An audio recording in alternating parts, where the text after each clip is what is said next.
नमस्कार, मैं हूं अमीश देवगन और आप देख रहे हैं आर पार। प्रधानमंत्री मोदी ने अयोध्या में भूमि पूजन क्या किया? तमाम सियासी दल हिंदू वोट बैंक साधने में जुट गए और देश में श्री राम के बाद अब परशुराम के नाम पर सियासी जंग छिड़ गई है। अखिलेश यादव कह रहे हैं कि उनकी पार्टी लखनऊ में परशुराम की 108 फीट ऊंची प्रतिमा बनाएगी, तो मायावती कह रही है कि समाजवादी पार्टी तो सिर्फ फरेब करती है, सबसे भव्य मूर्ति तो सत्ता में आने के बाद हम बनवाएंगे, वैसे ये सिर्फ अपनी मूर्ति बनवाते हैं। तो कांग्रेस कह रही है कि उत्तर प्रदेश में परशुराम जयंती पर होने वाली छुट्टी को योगी सरकार दोबारा बहाल कर दे। असल में परशुराम ब्राह्मण समाज की आस्था का एक बड़ा प्रतीक है, यानी साफ है कि हिंदू वोट बैंक सियासत की धुरी बन गई है। लेकिन सवाल यह है कि क्या ब्राह्मणों के नाम पर हिंदुओं के बीच एक बड़े बंटवारे की चाल खेली जा रही है? उधर ओवैसी कह रहे हैं कि सारे सेकुलर साथ आ जाओ और हिंदुत्व के खिलाफ खड़े हो जाओ, बीजेपी की सियासत को चुनौती दो।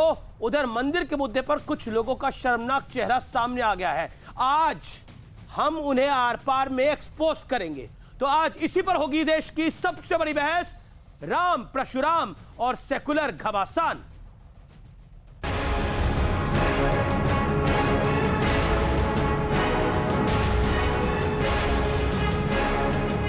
जय जय श्री राम। लगता है सियासत में नए युग की शुरुआत हो गई है, क्योंकि पहले अयोध्या में पीएम मोदी ने राम मंदिर के लिए भव्य भूमि पूजन किया और उसके बाद अखिलेश यादव, मायावती समेत पूरी कांग्रेस भगवान परशुराम को याद करने लगी। अखिलेश यादव की समाजवादी पार्टी लखनऊ में भगवान परशुराम की 108 फीट ऊंची प्रतिमा बनवाने की तैयारी शुरू कर चुकी है। खबर है कि समाजवादी पार्टी यूपी के हर जिले में भगवान परशुराम की प्रतिमा बनवाना चाहती है। उधर मायावती का भी अपना ही दावा है। ये पार्टी ब्राह्मण समाज के वोटों के खातिर, खासकर ब्राह्मण समाज के वोटों के खातिर अपने राजनीतिक स्वार्थ में परशुराम की ऊंची प्रतिमा लगाने की भी बात कर रही है। बीएसपी की सरकार बनने पर यहाँ परशुराम की प्रतिमा हर मामले में सपा की तुलना में ज्यादा भव्य ही लगाएगी। इस बीच कांग्रेस ने भी सियासी दांव चल दिया है। कांग्रेस के बड़े नेता और पूर्व केंद्रीय मंत्री जितिन प्रसाद ने सीएम योगी को पत्र लिखकर परशुराम जयंती पर अवकाश दोबारा बहाल करने की अपील की है। सवाल है कि क्या इन सभी सियासी पार्टियों को हिंदू वोट बैंक नजर आने लगा है? आखिर क्यों राम मंदिर के भूमि पूजन के ठीक बाद भगवान परशुराम सबको याद आ रहे हैं? हालांकि इसी बीच असदुद्दीन ओवैसी का कहना है कि धर्मनिरपेक्ष दलों को हिंदुत्व के खिलाफ खड़ा होना होगा। ओवैसी ने ट्वीट किया है, सेकुलर पार्टियां एक तरफ तो मुस्लिम विरोधी रुख नहीं अपना सकती और दूसरी तरफ हमारी पूरी निष्ठा की अपेक्षा करती हैं। सेकुलर पार्टियों को हिंदुत्व के खिलाफ खड़े होकर बीजेपी की रणनीति को चुनौती देनी होगी। धर्मनिरपेक्ष दलों की बौद्धिक बेईमानी हिंदुत्व को मजबूत करेगी। उधर मंदिर के मुद्दे पर उर्दू के मशहूर शायर मुनव्वर राणा अलग ही आग उगल रहे हैं। सुप्रीम कोर्ट पर सवाल उठा रहे हैं। उनके बयान इतने भद्दे हैं कि हम इन्हें आपको पूरी तरह सुनवा भी नहीं सकते।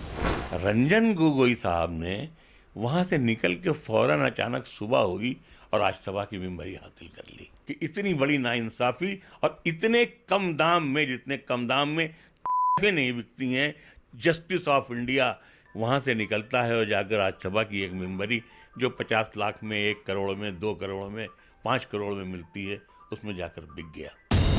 लेकिन सवाल है कि क्या वाकई सियासी पार्टियों का हिंदुत्व प्रेम जाग गया है या फिर अब परशुराम के जरिए हिंदू वोट बैंक साधा जा रहा है? आज इसी पर होगी देश की सबसे बड़ी बहस, राम परशुराम और सेक्युलर घमासान। और अब विश्लेषण सुनिए, हिंदू हित पर वोट के सौदे का विश्लेषण। बीजेपी की चुनौती से सब हिंदुत्व की तरफ भागने को मजबूर हुए हैं। ज्यादातर पार्टियों ने कभी नहीं कहा कि अयोध्या में मंदिर बने, खुलकर तो कभी भी नहीं बोला। मायावती का सियासी समीकरण मुस्लिम दलित एमडी कहा जाता है। समाजवादी पार्टी का सियासी समीकरण मुस्लिम यादव एमवाई रहा है। हिंदुत्व के नाम पर कांग्रेस दो नावों में पैर रख रही है। कांग्रेस एक तरफ तो चाहती है कि वो श्री राम मंदिर के साथ दिखे, लेकिन दूसरी तरफ केरल में कांग्रेस संकट में खड़ी हो जाती है जब मुस्लिम लीग उससे नाराज हो जाती है। तो राम मंदिर पर प्रियंका वाड्रा के रुख से मुस्लिम लीग नाराज हुआ। केरल में कांग्रेस की साझेदार है मुस्लिम लीग। क्या वोट के लिए हिंदुओं का के बंटवारे की कोशिश हो रही है। जो ये खेल खेला जा रहा है, ये हिंदुओं को बांटने के लिए खेला जा रहा है। इस सवाल के साथ मैं इस डिबेट को ओपन करता हूं। मेरे साथ बात करने के लिए कई दिग्गज हैं। मेरे साथ आज की इस चर्चा में डॉक्टर सुधांशु त्रिवेदी हैं, जो कि राज्यसभा के सांसद हैं, प्रवक्ता हैं भारतीय जनता पार्टी के। मेरे साथ आचार्य प्रमोद कृष्णम हैं, जो कि कांग्रेस पार्टी के स्टार प्रचारक रहे, लखनऊ में तत्कालीन गृह मंत्री राजनाथ सिंह के खिलाफ चुनाव भी लड़ा इन्होंने। अनुराग भदौरिया है, वरिष्ठ नेता है समाजवादी पार्टी के।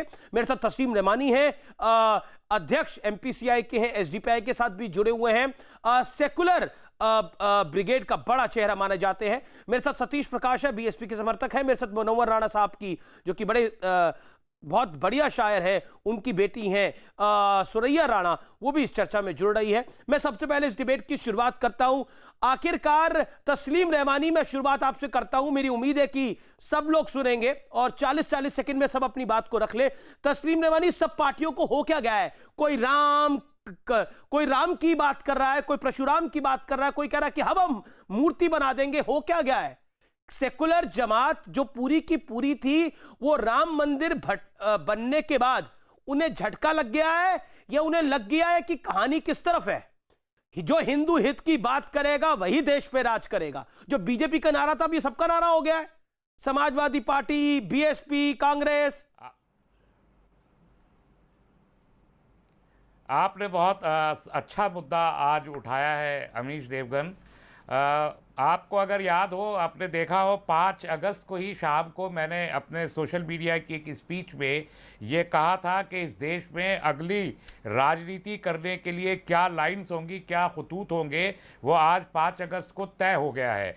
अब ये इस मुल्क में जो 2 कौमी नज़रिया, जिसे हमने रिजेक्ट किया था 1947 में और पूरे देश ने रिजेक्ट किया था 1947 में, वही 2 कौमी नज़रिया जिसकी परवरिश कांग्रेस और इस किस्म की जो खुद को सेकुलर कहने वाली नाम निहाद पॉलिटिकल पार्टीज़ हैं, अपने चेहरों पे नकाब ओढ़ के जो राजनीति कर रही थी, वो 5 अगस्त को सबके नकाब उतर के गिर गए हैं। चाहे वो कांग्रेस हो, मायावती हो, समाजवादी हो, तृणमूल कांग्रेस हो, सब खुल गई हैं। और ये सब उसी 2 कौमी नज़र जिसको प्रमोट किया बीजेपी ने, आरएसएस ने एक्चुअली, और बीजेपी ने उसे टेकअप किया, वही 2 कौमी नज़रिया अब इस मुल्क में आगे चल के राजनीति की दिशा और उसके पूरी जो पॉलिटिकल वॉर है वो डिक्लेयर हो गई है।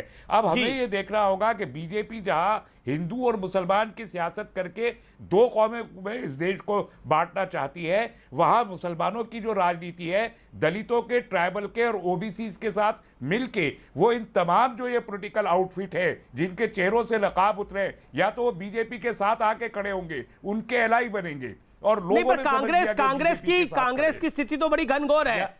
वो यहां पर राम मंदिर की डिबेट में हिस्सा लेते हैं, अगले दिन से हिस्सा नहीं लेते, उसके बाद मुस्लिम लीग उनसे केरल में नाराज हो जाती है। मैं बता रहा हूं, कांग्रेस जो है सॉफ्ट हिंदुत्व की पॉलिटिक्स करती रही, ये बात सब जानते हैं सॉफ्ट हिंदुत्व की। तो अगर हिंदुत्व चल रहा है, इसीलिए आप देखिए कि जहां जहां सॉफ्ट हिंदुत्व को उन्होंने मुखर होकर काम किया, वहां वो हार गए। अगर हिंदुत्व चल रहा है तो फिर सॉफ्ट नहीं चलेगा, जो हार्ड हिंदुत्व है वही चला है, वही चलेगा। तो लोगों की जो प्रायोरिटी है वो हिंदू वोट, 80% हिंदू वोट को समझते हैं कि हम हिंदू वोटों पे अगर अपना अनुराग भदौरिया, मैं 40 सेकंड दे रहा हूं अनुराग भदौरिया आपको, और उसके बाद मैं आचार्य प्रमोद कृष्णम, डॉक्टर त्रिवेदी मैं आपके पास आऊंगा, क्योंकि अभी ये आपस में सेटल कर ले मामला।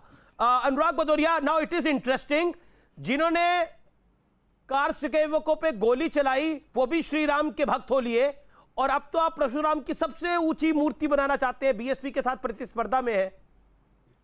तस्लीम रहमानी कह रहे हैं आ जाइए खुल के बीजेपी के साथ, बीजेपी की ए टीम, बी टीम जो बनना बन जाइए, कौन रोकता आपको? मुझे 50 सेकंड दे दीजिए, मैं बोलूंगा, उसके बाद तस्लीम रहमानी का जवाब दूंगा। मैं कह रहा हूं कि समाजवादी के राम भी हैं, रहीम भी है, बजरंगबली भी है, कृष्ण भगवान भी है, महादेव भी है, बुद्ध भी है, और हम लोग के सारे परशुराम जी भी हैं। हम सभी भगवान को मानने वाले लोग हैं, हम समाजवादी लोग। वरना मैं आपको याद दिला सकता हूं, समाजवादी पार्टी। अरे बात कर रही है, गलत बात है। हम आपके बीच में नहीं बोले। अब आप किसी एजेंडे में बात करने आए तो बात दूसरी है।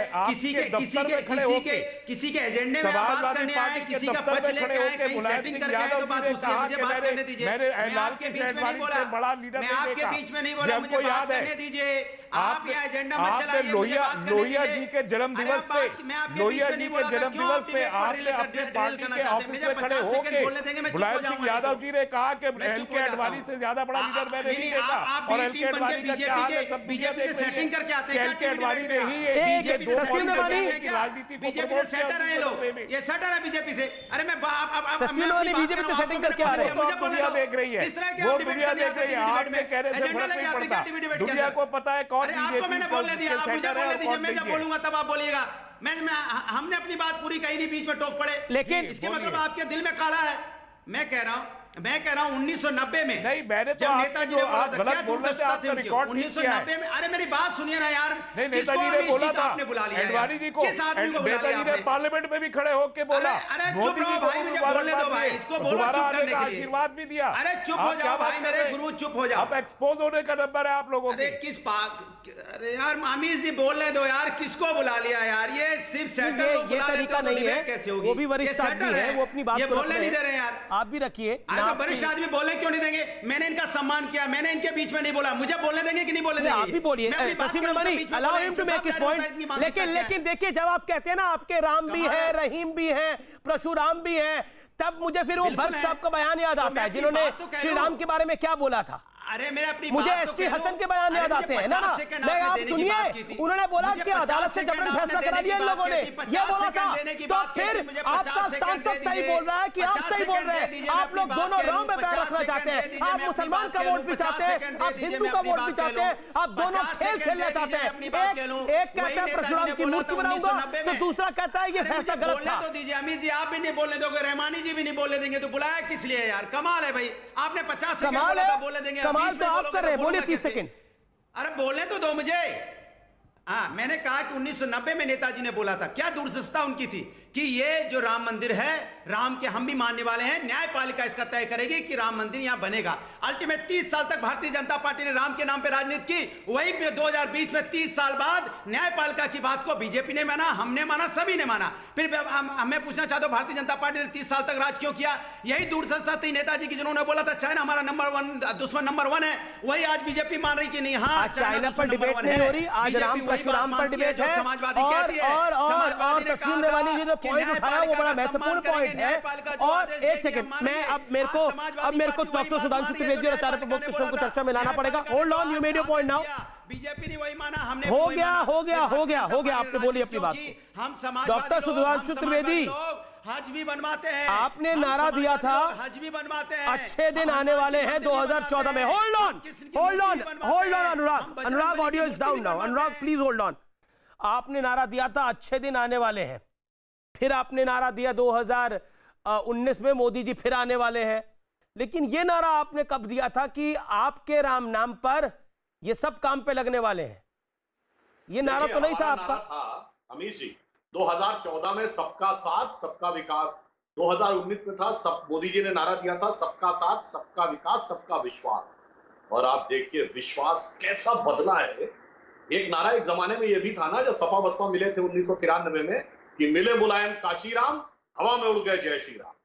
उस समय हम लोगों ने कहा था कि एक दिन वो आएगा कि क्या मुलायम क्या काशीराम, सारे बोलेंगे जय श्री राम। देखिए सब जय श्री राम आ गए, सबका विश्वास मंदिर में दिखने लगा। क्या किया ये बता दो। जिस जमाने में हम लोगों का नारा लगता था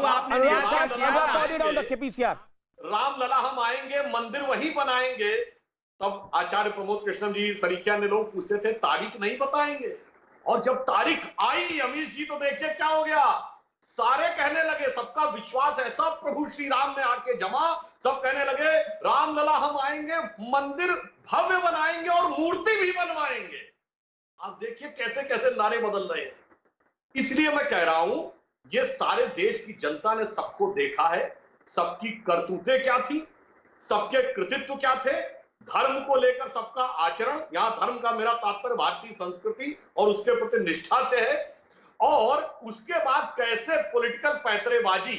इसलिए मैं कह रहा हूं, जैसे मैं एक और उदाहरण देता हूं, अभी आपने देखा कि जब राम जन्मभूमि का शिलान्यास होना था तो वो लोग जो 2004 में, जब एक वाक्य और कह दूं, 2004 में जब डॉक्टर जोशी ने ज्योतिष को पाठ्यक्रम में लगाया था, उसको अंधविश्वास कहकर कोर्ट तक गए थे, वो मुहूर्त का विवेचन करने लगे। इसे कहते हैं सबका साथ, सबका विकास, सबका विश्वास प्रभु राम के साथ।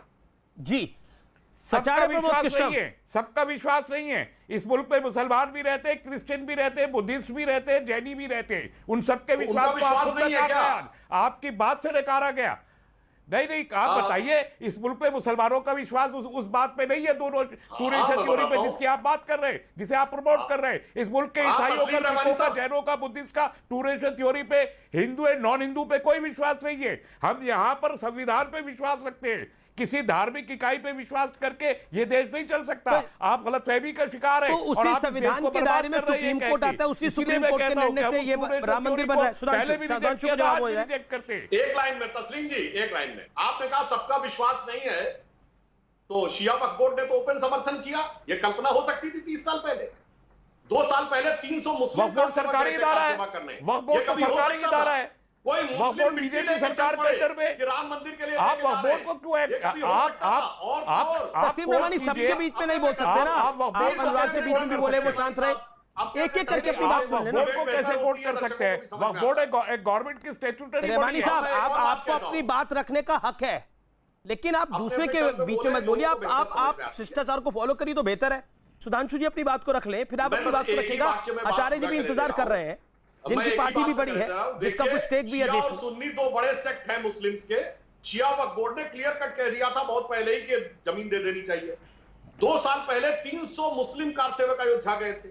अनेक मुस्लिमों का रेफरेंस आया कि वो मिट्टी देने के लिए आ रहे थे। और तो और सुन्नी सेंट्रल वक्फ बोर्ड, जिसको कि ऑल इंडिया मुस्लिम पर्सनल जमीन मिली, उसने कहा हम बाबरी नाम पे मस्जिद नहीं बनाएंगे। रहमानी साहब, इसके बाद आपको परिवर्तन नहीं समझ में आ रहा है? तस्लीम रहमानी, मैं आपको 30 सेकंड देता हूं, फिर मैं आचार्य प्रमोद कृष्ण की बात जाऊंगा। मैं आपको बताता हूं, तस्लीम रहमानी, परिवर्तन क्या है? अंसारी भी तो वहां पर आए। 10 सेकंड। हाँ, लीजिए, 15 सेकंड लीजिए। दोनों वक्फ बोर्ड गवर्नमेंट के अंडर में, वो गवर्नमेंट की आवाज है, कम्युनिटी की आवाज नहीं है, माफ कीजिएगा। इकबाल अंसारी भी गवर्नमेंट के अंडर है। इसका मतलब वक्फ बोर्ड ने जो मुकदमा किया था 1961 गवर्नमेंट के कहने पे। नहीं, एक सेकंड ना, सुधांशु एक सेकंड, मैं आपको रोकना चाहूंगा। इकबाल अंसारी किसके अंडर है? इकबाल अंसारी को एक इनवाइट गया था, वहां गए थे। इकबाल अंसारी ने ये तो नहीं कहा कि मस्जिद का स्टे खत्म हो गया। ये कहा इकबाल नहीं, तो इकबाल अंसारी ने जब सुप्रीम कोर्ट का वर्डिक्ट को मान लिया, तो आप कौन होते सवाल खड़ा करने वाले, जिसने 30 साल मुकदमा लड़ा अयोध्या में रहकर? उसने मान लिया जो फैसला आया, आप लोग सवाल खड़ा कर रहे हैं सुप्रीम कोर्ट पर। नहीं, वर्डिक्ट तो हमने भी माना है, लेकिन बयान देखिए कैसे कैसे बयान है मौलाना साजिद रशीदी के कि हम मंदिर को तोड़ देंगे। अभी एक और बयान सुनाता हूं मैं आपको। मौलाना का होगा, आप 2 मिनट रुक जाइए, मैं एक और बयान आपको सुनाता हूं। आपके पैरों तले के जमीन निकल जाएगी। इस देश में जो लोग हैं वो अगले 2 मिनट इस चैनल को देखे। मैं एक ऐसी बाइट प्ले करने वाला हूं कि आप लोग हिल जाएंगे जो कुछ कहा जा रहा है। आचार्य नहीं, रुकिए, अभी प्ले नहीं कर रहे हैं हम, 2 मिनट बाद प्ले करेंगे। आचार्य प्रमोद कृष्णम का पहले मुझे रिएक्शन लेना है। आचार्य प्रमोद कृष्णम, आप लोग 2 नाव में सवार होना चाहते हैं। आप 2 नाव में इसलिए सवार होना चाहते हो कि आपको हर तरफ से फायदा मिले, लेकिन आपकी कहानी यह है कि ना आपको माया मिलती है ना राम मिलते हैं।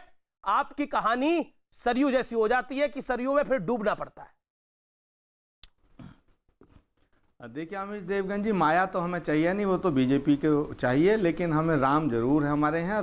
हम राम के हैं, राम के सब हैं। 2 विषय उठे, एक उठा राम मंदिर का, दूसरा उठा भगवान परशुराम की मूर्ति का। मैं दोनों का जवाब देना चाहता हूँ। हाथ जोड़ के निवेदन है, मुझे सुन लीजिएगा। तस्लीम रहमानी ने भी एक विषय उठाया। भगवान राम के मंदिर का जो आंदोलन है, भगवान राम के जो मंदिर का आंदोलन है, वो कई सौ साल से संघर्ष चल रहा था। बीजेपी का तो जन्म ही 1980 के बाद हुआ, इंदिरा जी के समय के आसपास हुआ है। सुधांशु जी बैठे हैं, बता देंगे।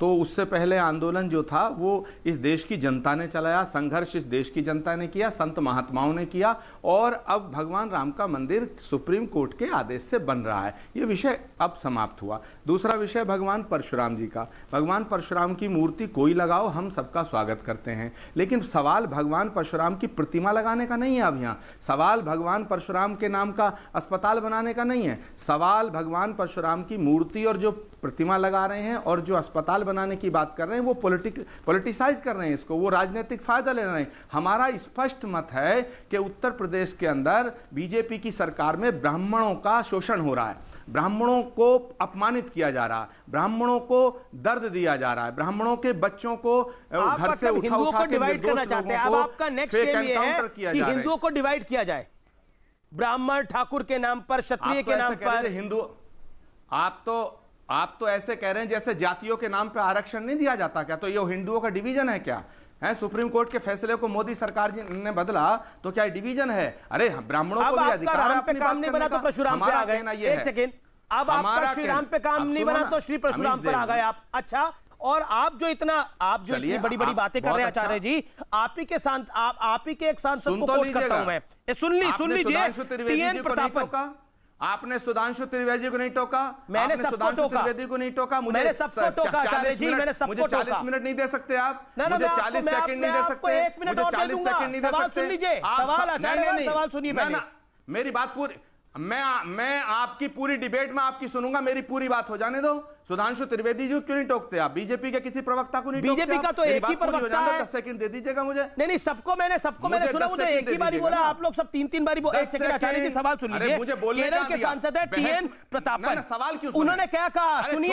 सुनिए आपके लिए उन्होंने क्या कहा। सोनिया गांधी को उन्होंने चिट्ठी लिखकर जताई आपत्ति, कमलनाथ दिग्विजय सिंह के बयान पर आपत्ति जताई। कांग्रेस रास्ते से भटक रही है, अति धार्मिक राष्ट्रवादी पार्टी के लिए सही नहीं है। राम मंदिर पर प्रियंका वाड्रा के रुख से मुस्लिम लीग नाराज हुई है। अब आप मुझे बताइए, ये आप ही के पार्टी के सांसद है जो कह रहे हैं कि श्री राम का अगर इतना नाम लेंगे तो मुस्लिम लीग नाराज हो जाएगी। सुनेंगे, जवाब दीजिए। सुनने की जहमत करेंगे हुजूर।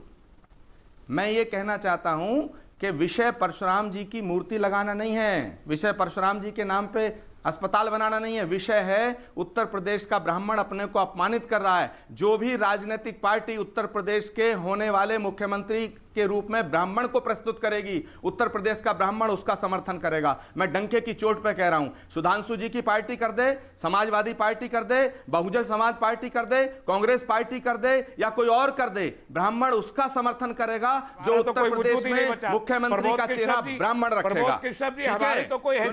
सुनो तस्लीम रहमानी साहब, अब आपकी बात सुनिए। सर सुनो आचार्य जी, हमारा तो कोई वजूद नहीं है। तस्लीम रहमानी साहब, क्लियर हो गया। रहमानी साहब, डॉक्टर साहब आप इनसे लड़िए, मुझसे क्यों लड़ रहे हैं? मेरी बात सुन लीजिएगा, फिर मुझसे भी लड़ सकते हैं, खैर आपका डेमोक्रेटिक राइट है। अब अमीश देवगन सुनिए, आपने किसी एमपी का बयान सुनाया। मैं आपको कहना चाहता हूं, इस देश के अंदर भगवान राम के मंदिर का शिलान्यास हो चुका, सुप्रीम कोर्ट के फैसले के बाद हो चुका। सुप्रीम कोर्ट ने जब फैसला नहीं दिया था, सारी पॉलिटिकल पार्टी, सारे धार्मिक नेता ये कहते थे कि जो सुप्रीम कोर्ट का फैसला होगा उसे हम मानेंगे। और सुनिए, जो मंदिर तोड़ने की बात करते हैं, आपने किसी मौलाना साजिद रशीदी की बात की, 500 जन्म लेने पड़ेंगे मंदिर तोड़ने के लिए। इस तरह की बातें वो कर रहे हैं जो हिंदुओं को एक तरफा करना चाहते हैं। और रहमानी साहब, मैं आपसे हाथ जोड़ के गुजारिश करना चाहता हूं कि आप चाहते हैं कि सारे हिंदुओं का नेतृत्व, सारे हिंदुओं की रहनुमाई सिर्फ भाजपा करे? अच्छा, मतलब आप मान रहे हैं कि ये हिंदू वोट बैंक के लिए आप तो खुद ही मानना चाह रहे हैं सब कुछ?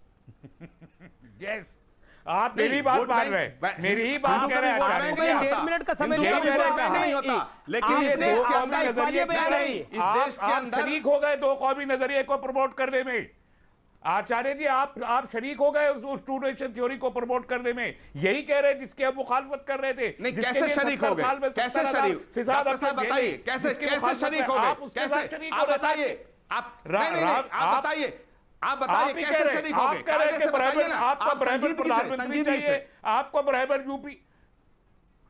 सर, आपने फरमाया, मैंने नहीं कहा। बिल्कुल चाहिए, हमारा अधिकार है। हम ब्राह्मण मुख्यमंत्री, हम ये नहीं कह रहे कि आपको ब्राह्मण मुख्यमंत्री चाहिए। ये बात अगर कांग्रेस के आइडियोलॉजी ब्राह्मण उसका समर्थन करेगा। कोई आदमी कहता है कि उसे ब्राह्मण चाहिए, समर्थन करेगा, तो फिर वो ये कहे कि हम हिंदुओं की राजनीति उनको नहीं देंगे। ये वाजपेयी जी का तो जुमला था। वाजपेयी जी ने कहा था कि हिंदुत्व की राजनीति कांग्रेस को नहीं करने देंगे, हम करेंगे। आज आप कह रहे हैं कि हिंदुत्व की राजनीति आप बीजेपी को नहीं करने देंगे, आप करेंगे। तो ये टू नेशन थ्योरी नहीं है। सुनेंगे अपना जवाब? डॉक्टर साहब सुनिए, आप जवाब सुनिए, आप जवाब सुनिए। जनाब। क्या जातियों के नाम पे आरक्षण जब दिया जाता है तब कोई उंगली उठती है? मैं ये नहीं कह रहा, मैं किसी जाति का विरोध नहीं कर रहा हूं, मैं तो अपने हक की बात कर रहा हूं। अच्छा, जब फिर सब आचार्य अपने जी हक की बात कर रहे हैं तो हम अपने हक की बात भी ना करें। आचार्य जी, जो आपका वीडियो वायरल है, आचार्य जी आपका जो एक वीडियो वायरल है जो है नहीं मोहम्मद का, वो किसी का हो नहीं सकता, वो भी पॉलिटिकल स्टंट था इसका मतलब?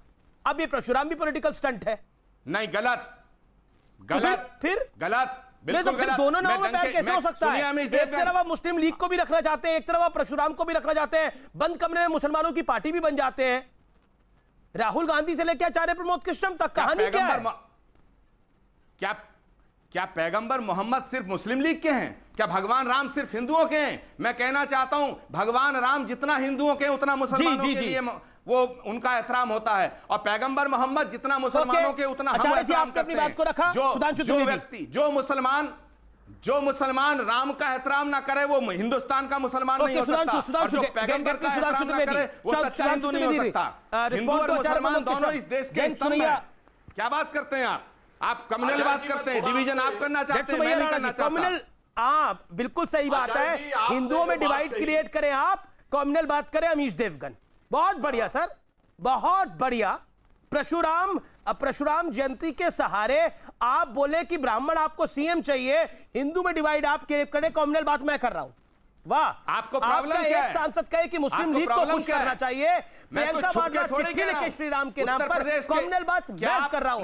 सर, दोनों नाव में पैर रखने वाले का छठी क्लास के बच्चों को भी पता क्या आपके पेट में दर्द क्यों हो रहा है? हम अपनी मांग कर रहे हैं, क्या हमें अपनी मांग करने का बिल्कुल मांग करिए, किसने मना करा आपको अपनी मांग करने के लिए? आपको प्रॉब्लम क्या है? मुझे क्या प्रॉब्लम होगी? आपको मैंने चैनल पे बुलाया, अपनी मांग ही कर रहे हैं आप तब से।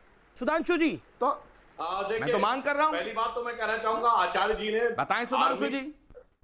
देखिए, आचार्य जी ने धार्मिक आचार्य होते हुए शायद थोड़ी सी वैसी बात कह दी है जो दूसरों को हजम नहीं होती। देखिए, जो राम में आस्था रखता है वो तो किसी और में आस्था रख सकता है, पर मोहम्मद में आस्था रखने वाला किसी दूसरे में आस्था नहीं रख सकता, वरना वो काफिर है।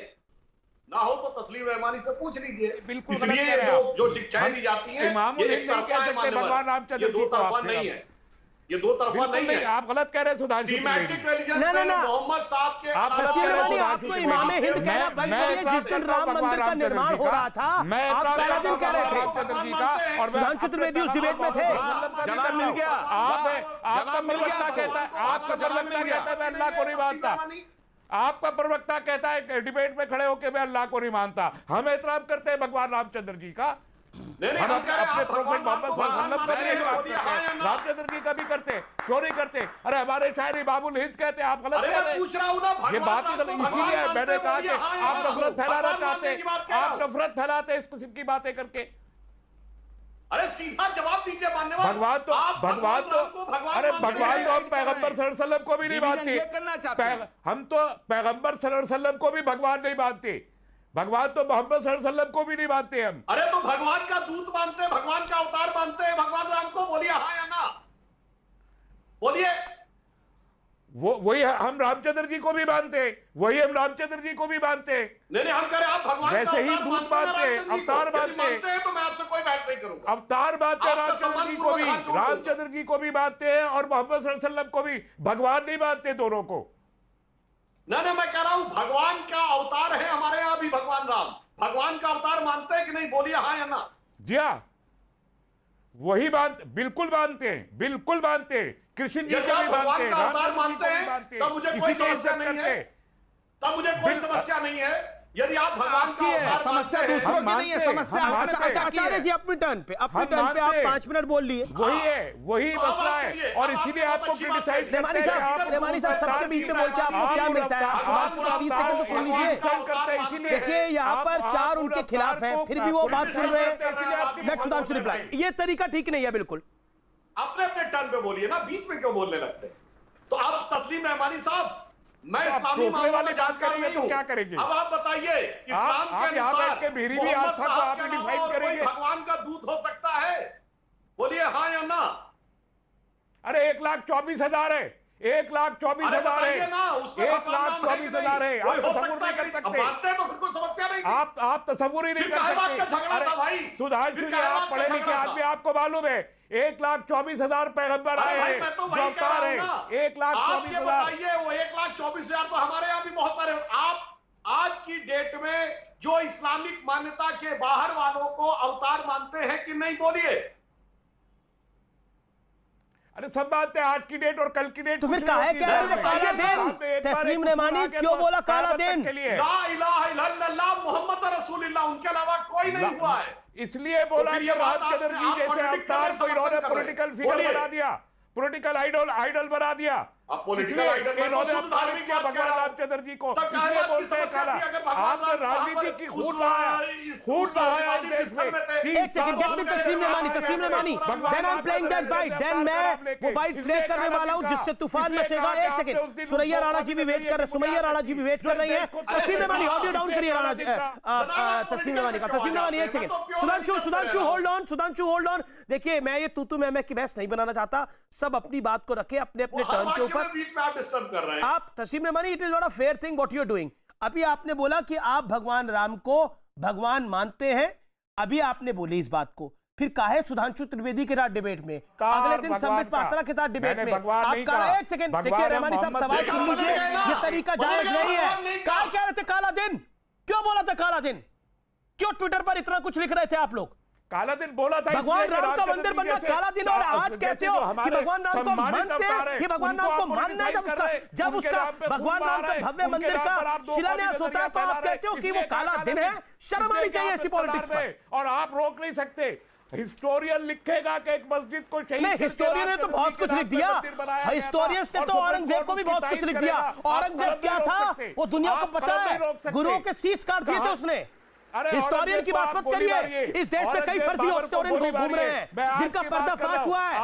आज के मॉर्निंग को आप लिखने से रोक नहीं सकते ना, आप जो मर्जी लिखिए भैया, कौन रोक रहा है? अभी भी ट्विटर पे सब कुछ लिखते ही है ना, अभी भी ट्विटर पे कुछ लिखते ही है ना, सब कुछ बोलते ही है ना। इसी मर्यादा पुरुषोत्तम के देश में कहा गया वो काला दिन है, मंदिर बना नहीं, उसकी नींव रखी नहीं गई, कहा गया मंदिर हम तोड़ देंगे। ऐसी तो पॉलिटिक्स हुई यहाँ पर।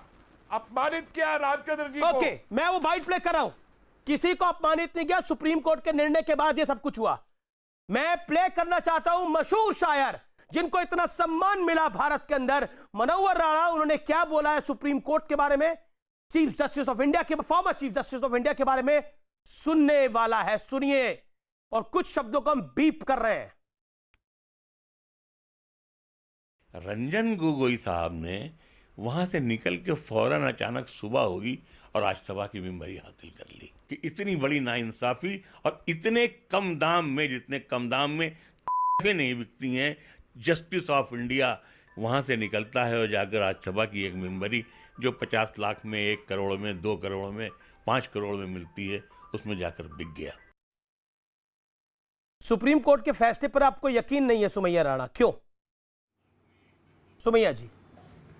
अमीश जी, एक बात आपको मैं बता दूं कि जिस वक्त में फैसला आया था, सुप्रीम कोर्ट ने फैसला दिया था, या पहले उससे थोड़ा सा और पीछे चले जाएं, जिस वक्त सुप्रीम कोर्ट के फैसले का इंतजार हो रहा था, उस वक्त यही कौम बैठ करके बोलती थी और हमेशा से बोला कि जो भी सुप्रीम कोर्ट का, माननीय सर्वोच्च न्यायालय का जो भी आदेश होगा उसको हम सर झुका के पालन करेंगे। और वो किया इस कौम ने, इस हिंदुस्तान की मोहब्बत में किया। लेकिन उसी के साथ साथ प्रेजेंट जो सरकार थी भारतीय जनता पार्टी की, उसके कद्दावर नेता, उसके मंत्री ये कहते थे फैसला कुछ भी हो मंदिर वहीं बनाएंगे। सबसे पहली बेइज्जती अगर इतिहास में कहीं हुई है तो भारतीय जनता पार्टी के द्वारा की गई है कि फैसला कुछ भी होगा मंदिर वहीं बनेगा। आपने इस पे सवाल नहीं खड़ा किया कि आप कैसे सुप्रीम कोर्ट के फैसले के खिलाफ चले जाएंगे। हमको कहना ये चाहिए था कि अगर एक बात मुसलमान ये बोल रहा है कि जो फैसला होगा हम मानेंगे। नवाजा के मैडम, आप बोल सकती हैं। मैं आगे उस पे भी आ रही हूँ, मैं आगे आ रही हूँ, मैं सवाल से नहीं भागती हूँ बिल्कुल। उसके बाद वहां से फैसला आता है, इतना कुछ दिया शायर साहब को इस देश ने, इतना मान सम्मान दिया, और वो शायर कह रहे हैं सुप्रीम कोर्ट पर सवाल खड़ा कर रहे हैं। सुप्रीम कोर्ट का फैसला आपके पक्ष में नहीं आएगा तो सुप्रीम कोर्ट को कटघरे में खड़ा कर दोगे आप लोग। ये आप यहाँ पर मान सम्मान दिया का क्या मतलब है?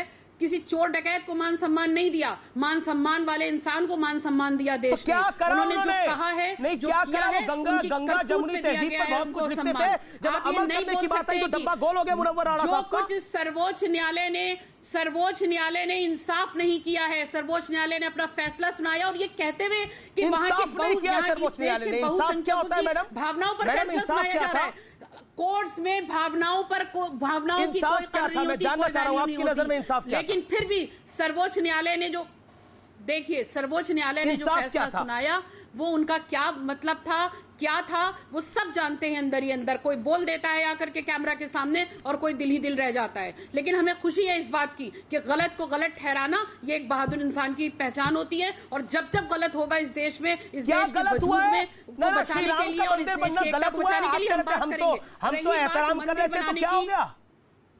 मंदिर की नींव रखी गई तो एहतराम बंद हो गया। गंगा जमुनी तहजीब को सरयू में खोल दिया आप लोगों ने। हालात में एक्सपोज हो गए आप लोग। 70 साल से जो सेकुलरिज्म की दुकान चला रहे थे वो एक्सपोज हो गई। वो सेकुलरिज्म एक तरफा था जिसका चश्मा हरा था, वो एक्सपोज हो गया। देखिए कोई सेक्युलरिज्म का चश्मा हरा था जो एक्सपोज हो गया आप लोगों का। कोई You are मायने नहीं रह गए। exposed to the सारी पार्टियों core. को देख लिया गया You are है, चाहे वो exposed to the Samajwadi party core. हो, कांग्रेस हो, बीएसपी हो और बीजेपी का तो क्या ही कहना। इसलिए यहाँ पे सेक्युलरिज्म की बात मैं बिल्कुल नहीं करूंगी, ना मैं किसी सेक्युलरिज्म की बात कर रही हूँ। यहाँ पे मैं बात कर रही हूँ, जो आप सवाल कर रहे हैं मैं उसका जवाब दे रही हूँ। अगर राणा साहब ने ये बोला है कि रंजन गोगोई जी ने जो फैसला सुनाया उसमें इंसाफ कहीं नहीं दिखाई दिया था, तो मैं उस बात की तस्दीक करती हूँ। ये लिखा गया, ये बोला गया और भी सुप्रीम कोर्ट पे बोला गया। आपने भी बोला कि इंसाफ नहीं करा सुप्रीम कोर्ट ने, उन्होंने भी यही इशारों में बोला। रंजन गोगोई जी, इसको आज नहीं, आज से 100, 200, 400, 500 साल बाद तक याद रखा जाएगा कि बाबरी मस्जिद थी और बाबरी मस्जिद हमारे दिलों के अंदर है। क्या संबंध है? नहीं चाहिए कि बाबर के साथ इस देश का क्या संबंध है? राम को तो प्रभु श्री राम को तो इमाम हिंद कहते थे, बाबर के साथ क्या संबंध है? बिल्कुल भगवान हमारे, सुनिए, हमारा दीन ये कहता है कि किसी के मजहब को बुरा ना कहो, ना किसी के मजहब के जो गॉड हैं उनको आप बुरा नहीं कह सकते, बिल्कुल। लेकिन हमारा अपना खुदा जिसे हम अल्लाह कहते हैं, मेरा यकीन यह है कि अल्लाह के सिवा कोई माबूद नहीं है। हम आज भी उस पर अटल हैं। हमारे मोहम्मद सल्लल्लाहु अलैहि वसल्लम हमारे आखिरी नबी हैं जिन्होंने हम तक दीन पहुंचाया, हम उस पर अटल हैं। लेकिन हम ये नहीं कहते कि भगवान राम की कोई हम बेअदबी कर रहे हो या उनके बारे में कोई बात करो। जो ऐसा करता है मैं उसकी भी मजम्मत करती हूँ। भगवान राम आपके सुनिए, अब तो सारी पॉलिटिकल पार्टियां राम राम कर रही हैं मैडम। बिल्कुल उनके लिए हमारे दिल में आस्था है। अब तो सारी पॉलिटिकल पार्टियां राम और परशुराम की बात कर रही हैं। सुधांशु, बिल्कुल असली चेहरा सामने आ गया ना। जितने शरीफ लोग थे सब धुल के आ गए। हाँ, मतलब जो राम की बात करेगा वो शरीफ नहीं और राम इमाम हिंद भी है। वेरी गुड करता है, सब दिख रहा है। जो पार्टी ये दावा करती थी, जो मुल्लों के नाम से मशहूर थी, जो ये दिखाती थी कि मुसलमानों के बहुत ज्यादा ये कौन सी पार्टी बनाने की कोशिश करेंगे उनकी हालात को, सुरैया जी, कौन सी पार्टी थी ऐसी देश में? लेकिन मैं फिर ये बात बोल रही हूँ, यहाँ पर ये हिंदुस्तान और उसके अस्तित्व और उसकी छवि के साथ खिलवाड़ हो रहा है। चाहे सुमैया राणा जी, कौन सी पार्टियां थी ऐसी? अब मैं जवाब दे सकता हूं? एक सेकंड सुधांशु। देखिए, मुनव्वर राणा साहब इतने बड़े शायर हैं और दानिशमंद व्यक्ति हैं, मैं उनसे मिला भी हूं एक दो बार, पर वो आज कैसी बात कह गए? ये जो डिसीजन हुआ सुप्रीम कोर्ट का, ये क्या अचानक हुआ डिसीजन है? ये कोर्ट के निर्णयों में 5वां डिसीजन है। 22-23 दिसंबर 1949 की रात मूर्तियां प्रकट हुई, उसके बाद पूजा शुरू हुई कोर्ट के आदेश से। फरवरी 1986 फैजाबाद सेशन कोर्ट ने ताला खोला। नवंबर 89 शिला पूजन हुआ कोर्ट के आदेश से। दिसंबर 92 ढांचा गिरने के बाद अस्थायी मंदिर में रामलला विराजमान रहेंगे, पूजा अर्चना चलेगी, यह सुप्रीम कोर्ट का आदेश है। 30 सितंबर 2010 इलाहाबाद हाईकोर्ट की लखनऊ बेंच ने केंद्रीय गुंबद, जो सुमैया राणा जी कह रही ना, नीचे का स्थल श्री रामलला विराजमान को दे दिया था। ये सारे निर्णय कांग्रेस के रिजीम में है, जिला जज की कोर्ट से, सेशन कोर्ट से, हाई कोर्ट से, उसके बाद ये निर्णय आया है। 5 सही थे, अचानक छठे में गड़बड़ हो गया। ये नजर सही है या नजरिया सही है? कांग्रेस के फेवर में नहीं बोल रही हूं ना, मैं कांग्रेस की प्रवक्ता हूं, स्पोक्सपर्सन नहीं हूं। मैं यहाँ पे बात कर रही हूँ, सब एक ही थैली के चट्टे बट्टे हैं, चाहे वो A to Z कोई भी पार्टी हो जो अपने आप को सेक्युलर बताती है। इन्होंने कहा कि सबके चेहरे सामने आ चुके हैं। राज्यसभा में बन गए तो पहले चीफ जस्टिस हैं जो राज्यसभा में जाके बन गए। जस्टिस रंगनाथ मिश्रा नहीं याद है, जस्टिस हिदायतुल्लाह नहीं याद है, वो तो उपराष्ट्रपति बने थे। और तो और आपने जज रहने के बाद तो राज्यसभा बता दिया। अरे सांसद रहने के बाद कौन बना जज? बहरुल इस्लाम। और ये कोई नॉमिनेटेड नहीं थे बहरुल इस्लाम, कांग्रेस के टिकट पर बरपेटा का सब बेहतर जानते हैं सारी कहानियां, ये सब मत गिनवाइए पुरानी कांग्रेस बातें। के एमपी बने, तब के हालात में अपने हालात में बहुत फर्क है, सब आपके बताने से कोई नहीं सुन उस पर भी कुछ बोल देते। जब दानिशमंद आदमी तो सब याद रहना चाहिए इस देश में क्या हुआ। और इन्होंने कहा इस देश में कोई सेक्युलरिज्म नहीं रह गया है। पूरे अदब से कहता हूं सुमैया जी, जब इस देश में शरीयत को लागू करने के लिए शाहबानो केस में सर्वोच्च न्यायालय का निर्णय संसद बदलती थी तो वो सेक्युलरिज्म था। जब 4-4 पीबी का फरमान रखने के लिए वो शरीयत का लॉ संसद अडॉप्ट करती थी वो सेक्युलरिज्म था। और जब हज आप सेक्युलर की बात कैसे कर सकते हैं? आपकी पार्टी तो प्रियम्बल से सेक्युलर वर्ड निकालने की पूरी ताकत में है, आप कैसे सेक्युलर की बात कर रहे हैं? आप लोगों पर ये सेक्युलर वर्ड तो बिल्कुल ही शोभा देता है। अरे क्या बात आप कर रही? और जब इस देश का प्रधानमंत्री बोलता था, सुधांशु जी आपकी जानकारी के लिए बता दें, सुधांशु जी दूसरे की सुनिए। अरे मेरी पूरी बात, आपकी पार्टी समाजवाद लफ्ज को आप अपने अपने टर्म पे बोलिए। शाहबानो के सेक्युलरिज्म था, मुस्लिम आपको बीच में बोलने लगे जब मेरी बात चल रही थी। आपको क्या छूट दे दी गई है न्यूज़ 18 की तरफ से कि आप सबके बीच में आकर के बोलने लगेंगे? अरे भाई मैं अपनी बात पूरी, बड़ी खामोशी रहती है जब आप बोलते हैं। बोल रही थी, मैंने शांति से सुना। आप तो सबके बीच में चले जाते हैं। क्या भारतीय जनता पार्टी को स्पेशल कुछ मिला हुआ है क्या कि बीच में चले जाएंगे किसी भी डिबेट में और कोई दूसरा नहीं बोल पाएगा? बोलने आएंगे तो आप अपनी बात रखेंगे तो हम अपनी बात भी रखेंगे। तब क्यों नहीं आपके दिल में दर्द हुआ? या न्यूज़ 18 से कुछ अलग आप लोगों का टाई अप हो गया है? अब आपको वो टाई अप नजर आने लगता है जनाब? अरे मैं तो आपसे सीधे मुद्दत की बात कर रहा हूं। भारतीय जनता पार्टी बोले तो कोई नहीं बोलेगा। और सुनिए, एक सेकंड सुमैया जी, एक सेकंड सुमैया जी, इतना ज्ञान देने की आवश्यकता नहीं है। किसके साथ किसका टाई अप है? आपका टाई अप किसके साथ है जो आप सुप्रीम कोर्ट पर सवाल खड़ा कर रही हैं, संविधान पर सवाल खड़ा कर रही हैं? आपको लग रहा है बिक गए? फॉर्मर चीफ जस्टिस बिके हुए हैं? ये बात कहते हैं आप? कांग्रेस का लोकसभा से कैंडिडेट रहा और उसके बाद जब बना, जिन्होंने कमिटेड जुडिशरी की बात करते रहिए, कांग्रेस आपको रोकती है। जिनके लोगों ने कहा कि जुडिशरी कमिटेड होगी, सरकार की बात कही। आप भारत के कॉन्स्टिट्यूशन से टाई अप कर लीजिए पहले। आप भारत की 10,000 साल की तारीख से टाई अप कर लीजिए। भारत सुप्रीम कोर्ट को तस्लीम वाली भारत के संविधान के दायरे में आता ही नहीं है। के साथ रहना चाहते हैं ना सुप्रीम कोर्ट को अभद्र भाषा कहना, चीफ जस्टिस को, फॉर्मर चीफ जस्टिस को अभद्र भाषा कहना वो संविधान में आता है। श्री राम मंदिर का निर्णय संविधान में नहीं आता। ये कसूर है आपका। 70 साल से यही कहानी आप कह रहे थे। लोग देखें ये एक्सपोज हुए मुनव्वर राणा, तस्लीम रहमानी सिर्फ अपनी सत्ता के लिए। They are expose to the core. ये लोग कहते थे कि गंगा जमुनी तहजीब को इन्होंने दरिया में डाल दिया, इन्होंने बेच दिया गंगा जमुनी तहजीब को। क्या एक्सपोज हुए? अपनी बात दिल की बात कहना, नाइंसाफी हो रही है उस पे बात कहना एक्सपोज हुए। What do you mean by this expose हुए? Yes, what I mean I'll tell you Miss Sumaiya. Hold on. Amish Devgan. Yes, I'm telling you how he is exposed. Expose हुए? Yes, क्या एक्सपोज हुए? किस स्कैम में expose हुए? फैसला अगर राम मंदिर के पक्ष में आया तो तकलीफ है, इसलिए एक्सपोज हुए। फैसला अगर राम मंदिर के पक्ष में ना आता तो सुप्रीम कोर्ट बहुत बढ़िया था। यही है ना, यही एक्सपोज हुए। कहा कि वो नीचे की जमीन एक्सपोज जो आपके और लोग हैं जो बैठे हुए हैं, जरा उनके एक्सपोजर पर बात करिए आप। अरे भाई 30 नवंबर को हाई कोर्ट के जजमेंट के अनुसार सेंट्रल डोम में शर्म नहीं आ रही सुमैया राणा इस तरह की अभद्र भाषा को बोलते हुए और इस तरह की अभद्र भाषा को डिफेंड करते हुए? एक second Sudhanshu ji, hold on. बच्चा भी हिंदुस्तान का जान चुका है। सुमैया राणा, आप लोगों को शर्म नहीं आ रही इस तरह की भाषा को डिफेंड करते हुए फॉर्मर चीफ जस्टिस के बारे में कि बिक गए वो? शर्म नहीं आ रही? आप किस लेवल पे आकर के बात कर रहे हैं? मैं लेवल पे आके बात कर रहा हूँ। किस लेवल पर नीचे गिर के मुनव्वर राणा ने बात करी? किस लेवल से नीचे गिर के मुनव्वर राणा ने बात करी? नहीं आती या तो उनका लेवल ही नहीं था। देखिए लेवल मत समझाइए। लेवल तो बताऊंगा मैं, जो लेवल है वो बताऊंगा। जिस गटर भाषा का उन्होंने इस्तेमाल किया है मैं बताऊंगा देश की जनता को। गटर भाषा का इस्तेमाल किया गया है और इस गटर भाषा को एक्सपोज करना बेहद जरूरी है। सुमैया राणा, नेशनल मीडिया पे बैठकर जो लोग गटर भाषा का इस्तेमाल करते हैं उनके चेहरे से नकाब हटाना बड़ा जरूरी है सुमैया राणा, इसलिए हटाऊंगा मैं। डरने वाला नहीं हूं मैं किसी से। बोलिए, आवाज खोलिए इनकी। सब हटाइए, दुनिया देख रही है, देश नहीं दुनिया देख रही है। दुनिया देख रही है, दुनिया देख रही है। मेरे लिए मेरा देश इंपॉर्टेंट है। दुनिया से पहले मेरा देश आता है, मेरी मातृभूमि आती है, भारतवर्ष आता है, हिंदुस्तान आता है सबसे पहले। मेरे लिए दुनिया महत्वपूर्ण नहीं, मेरा देश महत्वपूर्ण है। मेरा देश महत्वपूर्ण है पहले। मेरे लिए India is first, rest is everything is second. मेरा परिवार भी मेरे बाद आता है, मेरा देश मेरे से पहले आता है। मेरे लिए मेरा देश सब कुछ है।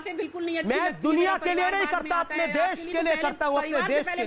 अपने देश की बात करिए, आपने देश पे सवाल खड़ा करा है, और अगर आप देश पे सवाल खड़े करेंगी तो अमीश देवगन इस देश के साथ खड़ा होगा। आपको दुनिया के किसी मुल्क के साथ खड़ा होना हो जाइए, लेकिन अमीश देवगन इस देश के साथ खड़ा है कि इस देश के लिए क्या करना है और उन्होंने क्या किया है। आप ये सब बातें यहाँ पर मत करिए। आपके लिए परिवार बाद में है, भारतीय जनता पार्टी पहले है। मैं आपको इसके लिए मुबारकबाद दे रही हूँ। आपने अपने मुंह से कबूला है ये बात कि हम परिवार को बाद में रखते हैं, लेकिन उसके बाद परिवार को बाद में रखते हैं, देश को पहले रखते हैं। आपने तो पूरी तरह से एक्सपोज हो गए। ओके, अब मैं लेके आना चाहता हूं इस चर्चा में आचार्य प्रमोद कृष्णम को। आचार्य प्रमोद कृष्णम, जो बात मुनव्वर राणा ने बोली है वो काबिल तारीफ है क्या? जी, आप कांग्रेस से बोलिए। हाँ, देखिए अमीश देवगन जी, मेरी हाथ जोड़ के फिर विनती है कि मुझे 10 सेकंड दो, 5 दो, 20 दो, लेकिन अनइंटरप्टेड दीजिएगा। मैं बिल्कुल झगड़ा आपसे भी नहीं करना चाहता, ना किसी पैनलिस्ट से करना चाहता हूं। मैं अपनी बात को रखना चाहता हूं। पहली बात, जो भगवान राम को नहीं मानता, भगवान राम का एहतराम नहीं करता, मैं उसका समर्थन नहीं करता, नंबर 1। लेकिन मैं डंके की चोट पर कह रहा हूं कि भगवान राम का एहतराम ना करने वाला मुसलमान मेरा नहीं हो सकता, और जो पैगंबर की तौहीन करता है वो हिंदू मेरा नहीं हो सकता। दूसरी बात, ब्राह्मणों की इच्छा है मैंने मुनव्वर राणा पर आपसे सवाल पूछा आचार्य जी, मैं उम्मीद करता हूं उस पर जवाब आएगा। मैं आ रहा हूं, बिल्कुल क्लियर कट कह रहा हूं। उत्तर प्रदेश का ब्राह्मण चाहता है, और ये उसका हक है। वो ये नहीं चाहता कि दलित ना हो, वो ये नहीं चाहता कि राजपूत ना हो, वो ये नहीं चाहता कि कोई और ना हो। कौन मना कर रहा है? ठीक है। तीसरी बात सुनो ना, मैं कहना चाहता हूं उत्तर प्रदेश का ब्राह्मण ये चाहता है, जो मुझे उन्होंने बताया, मैं इस मांग को रख रहा हूं, इसमें कोई बुराई नहीं। तीसरी बात, सुमैया राणा मुनव्वर राणा की बेटी हैं, और बेटियां सबकी साझा होती हैं। अमीश देवगन, अगर कोई बात मुनव्वर राणा की ऐसी गलत है तो मुनव्वर राणा को बात करो ना, उनकी बेटी को बेशरम कहने का हक तो तुम्हें भी नहीं मिलता ना। इस तरह की बहस मत करो। आई एम सॉरी टू से, मैं बिल्कुल मुनव्वर राणा की बात से सहमत नहीं हूं। ये आचार्य जी, आप बात मैं मुनव्वर राणा की बात से सहमत नहीं हूं। मैंने बेटी को, मैंने सुमैया राणा को बेशरम नहीं बोला। मैं कहा बेशरम बोल को आप डिफेंड कर रहे हैं, ये मैंने बोला ना। क्लैरिफिकेशन जरूरी है। नहीं, और मुनव्वर राणा पर आपसे एक शब्द ना निकला। मुनव्वर राणा को क्या कांग्रेस का कैंडिडेट बनाना चाहते हैं अगला क्या? अरे वहां तो कोई शब्द नहीं निकला आपसे। मुनव्वर राणा की बात से, सुनिए, मुनव्वर राणा साहब की बात से मैं सहमत नहीं हूं। उन्होंने जो शब्दों का प्रयोग करा मैं उसकी मजम्मत करता हूं, लेकिन उनकी बेटी के लिए आपने जो जुमलों का इस्तेमाल किया है कि हम एक्सपोज कर दिए, आपको एक्सपोज कर दिया, आपको शर्म नहीं आती? एक्सपोज कर दिया, अभी भी बोल रहा हूं, मुनव्वर राणा को एक्सपोज कर दिया। ये बेटी वाला खेल मत खेलिए मेरे साथ। ये हमारी यहाँ पे सब पैनलिस्ट है, कोई बेटी वाला खेल मत करिए। She is defending Munawwar Rana, you are defending Rahul Gandhi. Hold on now. उनकी बेटी के बारे में जो जुमला इस्तेमाल किया गलत है। इस बात को आप भी याद नहीं, आचार्य जी, मैं दोबारा कह रहा हूं, मुनव्वर राणा जैसे शर्मनाक बोलों को डिफेंड करना बेशर्मी है। दोबारा बोल रहा हूं, मैं एक बार फिर बोल रहा हूं, मुनव्वर राणा जैसे ने जो शब्दों का इस्तेमाल किया, उन शब्दों को डिफेंड करना बेशर्मी है। वो बहुत गलत शब्द थे, उनको हमें बीप करना पड़ा। इसमें क्या तकलीफ है किसी को? मुनव्वर राणा पे एक शब्द नहीं, ज्ञान मुझे।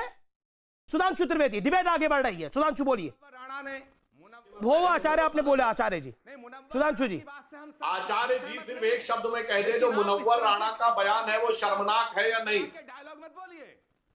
आचार्य जी, मुनव्वर राणा का बयान शर्मनाक है या नहीं? नहीं, सुधांशु जी, शर्मनाक है या नहीं? मुनव्वर राणा साहब के बयान से मैं उनके बयान शर्मनाक नहीं करता, मैं उनकी मजम्मत करता हूं, लेकिन उनकी बेटी को बेशरम कैसे कह दिया आपने? नहीं, बेटियां सबकी साझा होती हैं। असहमत नहीं है। बेटियां सबकी साझा हैं। आप किसी की बेटी को बेशरम कहेंगे?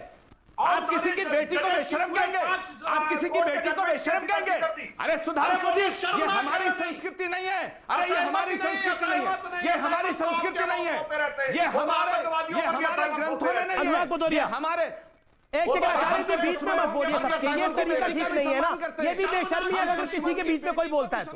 एक सेकंड, बेटियां साझाएं, बेटियां एक सेकंड, किसी की बेटी को कोई बेशर्म नहीं बोला गया, ये झूठा प्रोपेगेंडा करना बंद करिए यहाँ पर। नहीं नहीं ना आचार्य जी, ये नहीं चलेगा, मेरे साथ नहीं चल सकता ये झूठा प्रोपेगेंडा करना बंद करिए। किसी की बेटी को बेशर्म नहीं बोला गया, दोबारा सुनिए रिवाइंड करके, नहीं तो मैं सुनवाता हूं आपको रिवाइंड करके। किसी की बेटी को बेशर्म नहीं बोला गया, बेशर्म बोलो को बोला गया।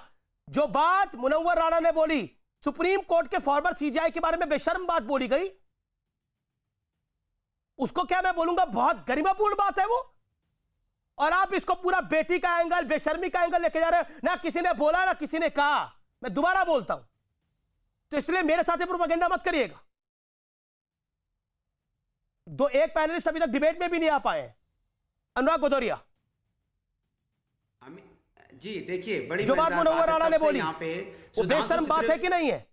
सुनिए, मैं पूरी बात कर, मुझे देखिए 50 सेकंड कम से कम दे दो, पूरे डिबेट भर बैठा हूं, हाथ जोड़ के रिक्वेस्ट करता हूं, या तो कहूं मैं चला जाता हूं, आप मैं बोलने लगता हूं, कभी कोई बोलने लगता है, कभी कोई बोलने लगता है। सुधांशु जी अपनी बात पूरी कर लेंगे, हम बोल, मुझे अपनी बात कर, मैं कह रहा हूं कि हमने पहले ही आपको बोला, समाजवादी पार्टी का साफ साफ मानना है कि जो इस देश की संविधान और न्यायपालिका कहेगी, ये 1990 में आदरणीय नेताजी ने बोल दिया था कि न्यायपालिका बोले कि नहीं बोले, अरे आने दो ना, मुझे आने दो, मैं उस पर आ जाऊंगा भाई, मुझे अपनी बात पूरी करने दो। मैंने कहा कि उसके बाद सबने, भारतीय जनता पार्टी ने, सुधांशु जी यहाँ बैठे हैं, 30 साल राम की राजनीति की, अल्टीमेट माना कोर्ट का कहना।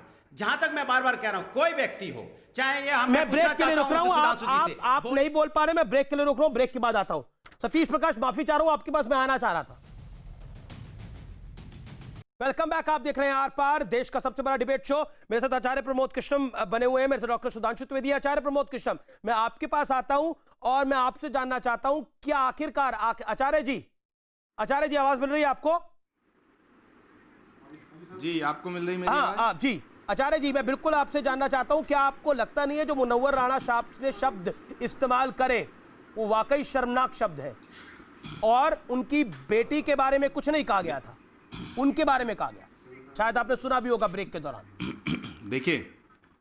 देखिए, अगर आपने उनकी बेटी के बारे में ये नहीं कहा है कि वो बेशर्म हैं और आपको शर्माने चाहिए, तो मुझे ऐसा ही सुनाई दिया, पहली बात। दूसरी बात, मैं फिर कहना चाहता हूँ कि मुनव्वर राणा साहब से जो भी शिकायत है उनको बुलाइए, उनकी मजम्मत करिए। अगर उनके बयान से आपको प्रॉब्लम है तो उनका विरोध करिए। मैंने ये कहा कि बेटियां साझा हैं, किसी की बेटी को बेशर्म नहीं कहा जा सकता। बिल्कुल, लेकिन अगर आप कह रहे हैं कि आपने नहीं कहा है, सुप्रीम कोर्ट पे सवाल खड़ा करे जा रहे हैं, सीजेआई को ऐसी अभद्र टिप्पणी करी गई जो हम दिखा भी नहीं पाए, और फिर भी आप मुनव्वर राणा की मजम्मत आपको करनी चाहिए, जो कि बड़ी आवश्यक है इस समय। बाकी आपकी मर्जी है, बहुत बहुत शुक्रिया आपका इस जय। मैंने उनका समर्थन नहीं किया, मैंने उनके बयान का समर्थन नहीं किया। बहुत बहुत शुक्रिया सर आपका हमारे साथ जुड़ने के लिए। आज का निष्कर्ष यही है कि जब संविधान की बात करते हो तो संविधान की बात को मानो भी, क्योंकि सुप्रीम कोर्ट भी उस दायरे में आता है, और जो सुप्रीम कोर्ट पर सवाल खड़ा करता है, संविधान पे सवाल खड़ा करता है, वो शर्मनाक काम ही करता है, और शर्मनाक को शर्मनाक कहने में कोई शर्म नहीं है। नमस्कार।